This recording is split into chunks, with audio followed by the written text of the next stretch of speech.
For years, the sound of Mongol hooves meant only one thing: death. Not a warning, not a threat, but an ending. Across Asia, entire cities fell in days, sometimes in hours. Walls burned. Libraries vanished. Kings fled into exile. Empires that had taken centuries to build disappeared in a single campaigning season. Often, the Mongols did not even need to breach defenses. Fear arrived first. When their banners appeared on the horizon, resistance collapsed before the first arrow was loosed. The Mongols did not simply defeat their enemies. They erased them.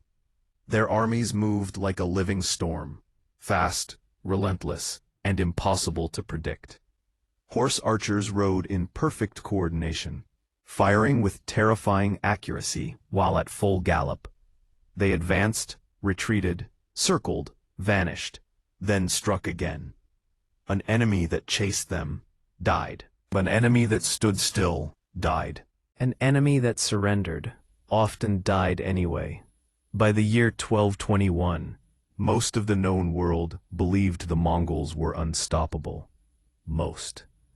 But in the rugged valleys of what is now Afghanistan, something unexpected was about to happen. This land was different. It did not open wide like the endless plains the Mongols loved. There were no sweeping grasslands, no limitless horizons, no room for speed to become dominance. Instead, mountains rose sharply from the earth. Valleys narrowed into stone corridors. Paths twisted, climbed, and collapsed into ravines. Horses struggled to maneuver. Momentum died quickly. Formations became fragile. A single misstep could mean death. For the first time in years, the Mongols were forced to fight on ground that did not belong to them. And waiting in those valleys was a man with nothing left to lose. His name was Jalal al-Din Mangburni. He was not the ruler of a thriving empire. He was not an emperor surrounded by wealth and security. He was the last burning ember of the Khwarezmian Empire, an empire already shattered by Mongol invasion. His father had fled. His cities had fallen. His people had been slaughtered or scattered. Everything he was supposed to protect was gone. But Jalal al-Din refused to disappear quietly into history. He refused to become a footnote. With little time and fewer resources, he gathered what forces he could, not a grand army, not elite cavalry, but survivors, warriors from broken units, tribal fighters defending their homes, foot soldiers with nowhere left to run, archers who knew the mountains better than any map ever could. They were not numerous enough to intimidate. They were not trained to terrify. But they had two things the Mongols did not. They had terrain, and they had resolve. As Mongol forces pursued Jalal al-Din, their confidence was absolute. They had crushed armies far larger than this. They had destroyed fortified capitals. They had hunted kings across deserts and rivers. This, they believed, would be no different. The enemy gathers. The Mongols charge. The enemy collapses. The story ends. But at Parwan, the story refused to follow the script.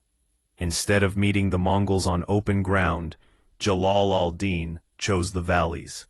Narrow, uneven, unforgiving, he positioned his army where cavalry could not maneuver, where speed meant nothing, and where chaos favored the defender. His men dismounted. Archers climbed slopes and ridges, anchoring themselves above the battlefield. Infantry formed tight defensive lines below. Shields locked, spears braced. Every position was deliberate, every step measured. This was not desperation. This was preparation. When the Mongols advanced, they expected fear. They expected enemies to break and scatter. What they met instead was discipline. Arrows began to fall. not randomly but in controlled, deadly volleys. From above, from angles cavalry could not counter. Mongol riders attempted to charge, but their horses struggled on broken ground. Momentum died. Formations shattered. Riders fell. Horses screamed. Commands were lost in the echo of the valley. For the first time in years, Mongol warriors were forced to fight uphill, on foot, under constant fire. They attempted their most famous tactic, the feigned retreat, a false withdrawal designed to lure enemies into pursuit, where Mongol cavalry could surround and destroy them.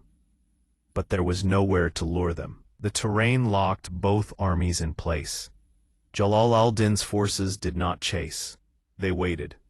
The Mongols regrouped. They attacked again. And again. They failed. Their greatest weapon, mobility, had been stripped away. Hour after hour, the battle raged.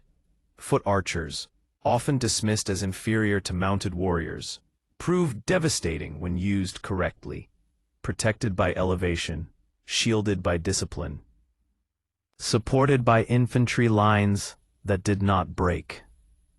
Every Mongol charge met arrows. Every regrouping attempt met resistance. Casualties mounted. Confusion spread. Something unfamiliar crept into the Mongol ranks. Doubt. Then, something unthinkable happened. The Mongols began to fall back, not as a trick, not as a tactic, but as a necessity. By the end of the day, the Mongol force was defeated, not delayed, not stalled, defeated. One of the rare occasions in history where a Mongol army lost a pitched battle. Word spread quickly, across villages, across mountain passes, across the fractured remnants of a broken empire. People heard the impossible. The Mongols could be beaten. The storm could be resisted. Fear cracked. For the first time in years, the myth of Mongol invincibility was broken. For a brief moment, history held its breath. But victory does not always mean survival. After Parwan, cracks appeared, not among the Mongols, but within Jalal al-Din's own forces. Disputes over spoils erupted. Old rivalries resurfaced. Unity fractured. The fragile coalition that had achieved the impossible began to unravel from within. And the Mongols, they remembered. Genghis Khan himself would respond. Not with hesitation, not with negotiation, but with overwhelming force. Parwan would not stop the Mongol advance forever. Cities would still burn. Resistance would still be crushed. History would still tremble beneath Mongol hooves. But Parwan mattered. It mattered because it proved something vital. The Mongols were not invincible. Their power relied on speed, on fear, on terrain that favored them. Remove those advantages, and they were human. Skilled, deadly, but human. History often remembers empires as unstoppable forces. But every empire has limits. Every army has weaknesses. And sometimes, victory belongs not to the strongest, but to the one who understands the battlefield best. Foot archers were never meant to chase cavalry across open plains. But give them high ground, give them discipline, give them patience, and they become something else entirely. At Parwan, strategy defeated reputation, terrain defeated terror, preparation defeated fear, and for one day, in one valley, the unstoppable was stopped. The Mongols would continue their conquests. History would still be shaped by their campaigns. But Parwan remained a scar in their legend, a reminder that even the greatest war machine can bleed, because history is not written only by conquerors. Sometimes, it is written by those who refuse to run, by those who stand their ground, by those who choose the right place and the right moment to fight back.